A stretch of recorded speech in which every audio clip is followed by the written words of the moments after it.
He entered the courtroom, and all eyes instantly turned to him. A young boy whose only crime was being born with a different skin color. The judge's eyes were stern, the guards' faces cold, and a silent whisper echoed among the spectators. But no one could have imagined that within moments this child would change everything. He paused, took a breath, and spoke only 2 words. Words that shook the entire room.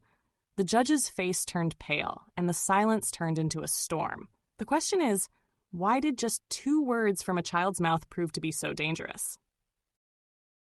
Before he reached the doors of the court, he was just an ordinary child. His name was David, a 12-year-old quiet boy with a bright mind.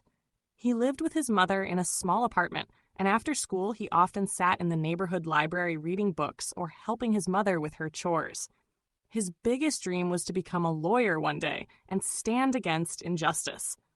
But the reality was that everyday life kept reminding him he was not as free as others. At school, other children often laughed at him, targeting the color of his skin.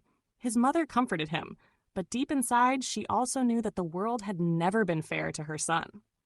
Then one day, an incident happened that changed everything. An accusation, one he had never even imagined, was placed on his shoulders. Suddenly, he was standing among courts, judges, and guards. This moment was about to become the greatest test of his innocent life. The question was not whether he was guilty or innocent, but whether his voice would be heard, or if he would also become part of those countless stories that are silenced forever. The walls of the courtroom were silent, but behind that silence was a heavy pressure. David stood in front, a 12-year-old boy, carrying an accusation so heavy that even grown men would break under it. The charge was that he had stolen from a shop. No proof, no witness, only the word of a white shopkeeper saying, "This was the boy." David's heart was full of questions.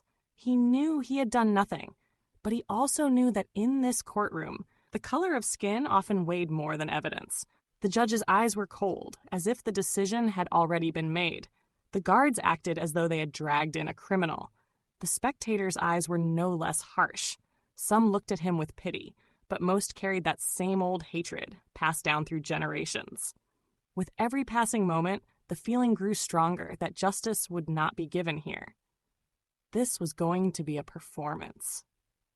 David looked at his mother. She sat on the back bench of the court, her eyes filled with fear and helplessness. Even her trembling breaths could be heard in the courtroom's silence. David's hands were shaking, but inside his heart, a spark was burning. This was the moment he was standing not only for his own innocence, but for all those children who were judged guilty only because of their skin color. The lawyer flipped through the papers and pointed toward the judge. "My lord, this is a clear case. The shopkeeper has identified him, and that is enough." No evidence, no camera, only words, and words that had the power to crush a child's life. Everyone in the courtroom already knew what the outcome would be. For David, every second felt like another step toward prison bars. The judge picked up his pen, opened the file, and prepared to announce the verdict. But at that very moment, the 12-year-old boy stood up. His voice was weak, but inside it carried a storm. The courtroom was startled. The guards rushed forward to silence him, but he held them back. And then, in his trembling voice, he spoke only 2 words that changed the entire atmosphere of the courtroom. Would these 2 words save his life, or would this decision write his fate forever? The courtroom seemed frozen for a moment. From David's lips came just 2 words, "I'm innocent," but their weight pressed heavily on the air. They were not just words, but a complaint against centuries of silence, a protest against the pain carried through generations. The judge's eyes blinked for a moment, as if trying to convince himself that this was only a child, only a simple case. But the whole courtroom knew it was something far greater. The guards stepped forward, ready to make him sit down immediately, but David's being was no longer filled with fear. It carried an unseen strength. In his trembling voice, he said again, "I'm innocent." This time, his words echoed through the entire courtroom. Among the spectators, whispers turned into cries. Some shook their heads, while tears of sympathy glistened on others' faces. And then, all eyes fixed on the judge. This was the moment where the line between justice and injustice was being drawn, but no softness appeared on the judge's face. He lifted his pen as though everything had already been decided. The atmosphere of the courtroom grew heavier. Hearts pounded, knowing the next words would decide a child's fate. David looked at his mother. Her eyes were filled with tears, but behind them was also a hidden question. Does truth have any value in this world, or is truth always silenced? The judge cleared his throat, closed the file, and opened his lips to speak. Silence fell over the courtroom. The guards stood ready to act, as if at the next order, everything would end. This moment was not only about one court, it was about generations. If David was declared guilty, the decision would become a message for every child to come, that skin color writes destiny. Breaths were held, eyes were fixed, time stood still. And then the judge struck his pen on the desk. Words were about to leave his lips, words that would either break David's world apart or challenge centuries of injustice. And at that very moment, the entire courtroom held its breath, waiting. Would the verdict be of justice, or would another chapter of oppression be written? After the light strike of the pen, the judge's words of judgment came out. Silence fell over the courtroom. That moment was not just the fate of one child, but a test for the very foundation built in the name of justice, and it reached its end.